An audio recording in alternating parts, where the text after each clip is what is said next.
I'm Marta Waller, and I'm here with Dr. Joe Haraszti, world-renowned psychiatrist and addiction specialist. Hi, Joe. Hi, Marta. Boy, an interesting turnaround with Lindsay Lohan. It seems the prosecutor wanted her to serve 180 days in jail, and Judge Eldon Fox said, I don't think that's the right solution. Well, I must say we called it wrong. I thought that the judge would be very upset about the fact that he had been reversed. As I said, no judge ever likes to be reversed. But I take my hat off to Judge Fox because he really did the right thing.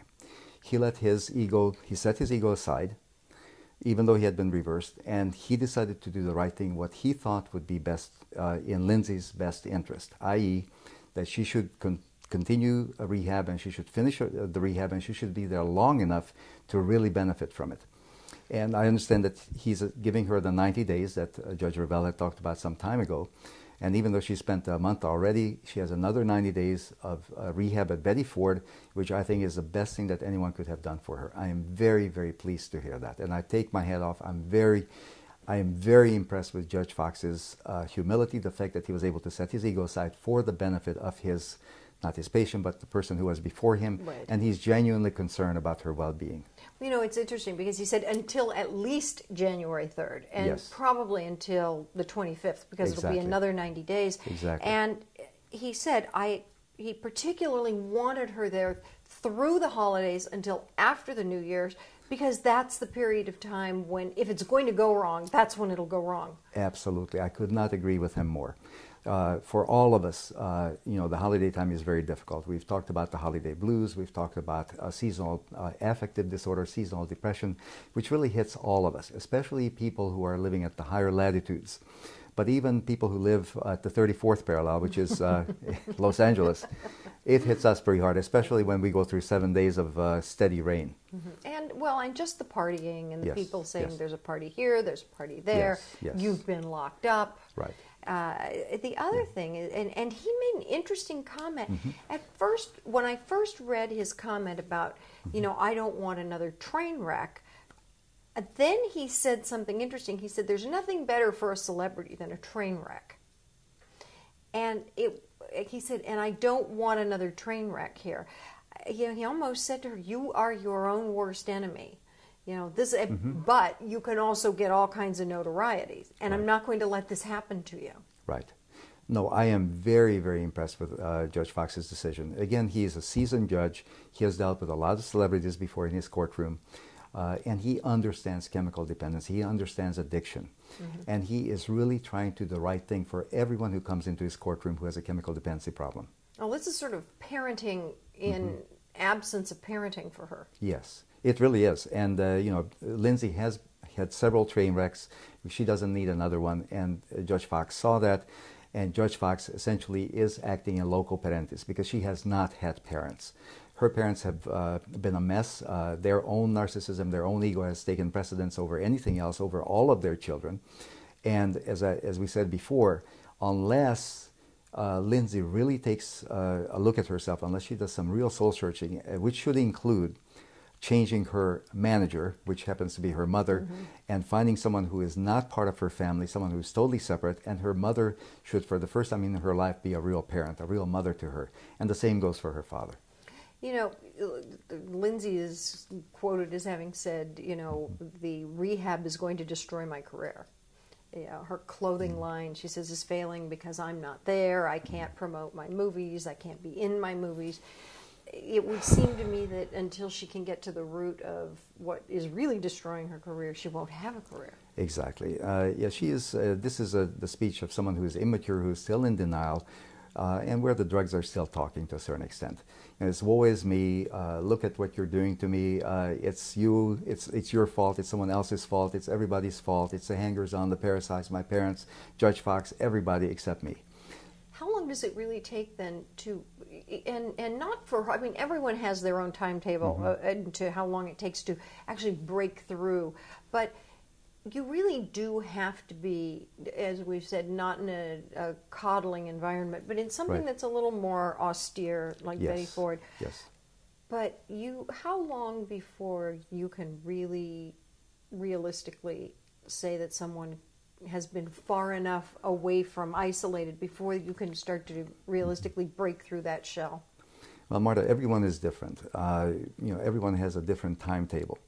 But if I understand correctly, Lindsay has had a problem with cocaine, alcohol, and also I'm not sure about opiates, but definitely alcohol and methamphetamine. Yes, a bunch of them. Now, one of the things that happens with cocaine and methamphetamine is that there's that the initial detox is not that difficult. People are able to get off without too much difficulty within about 2 to 3 weeks. However, there's a second phase, and this is about 42 days or 6 or 7 weeks into the detox from the last time that they used cocaine or methamphetamine, when the craving really, really hits them hard. And if they're not in some type of a controlled environment, there's a very, very high risk of relapse. I've seen this over and over and over. And this is part of the reason why a lot of people who have been strung out on methamphetamine or cocaine are just not able to get off, because of this second phase of cravings. And how long does that last? That can last anywhere from a week to 2 weeks, even 3 or 4 weeks. The other thing is that a person has to be far enough away from the drugs where their brain is not pickled with the drugs, whether it be cocaine, methamphetamine, alcohol, heroin, whatever. They have to be off it long enough until they can begin to think more clearly. And that takes usually about 2 to 3 months. So that's exactly the timeline that Judge Revelle was talking about initially with the 90 days. And Judge Fox certainly is ensuring that she is in rehab for at least 3 months or longer, and preferably 4 months, so that she can be free and clear of drugs, so she can reflect back on what's happened when her brain is functioning again, and then make a decision about her life.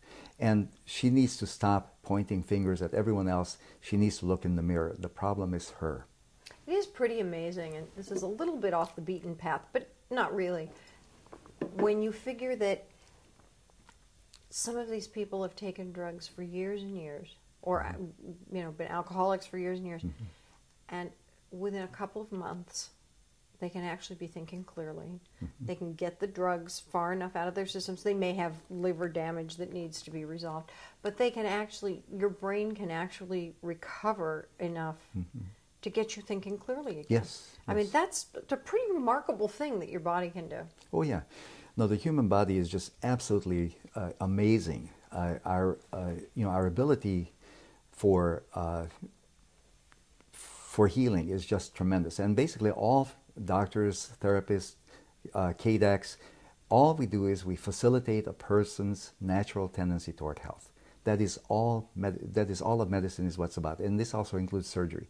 We facilitate the body's own natural tendency toward health. And we have tremendous, tremendous forces within us that help us to become healthy. So basically, she will be out here, be out at Betty Ford, and her opportunity is to become healthy again. And yes. if she can break through the self-destructive tendencies, right, then she can get healthy. Right. And I also hope that she will have some intensive individual psychotherapy, not just group therapy.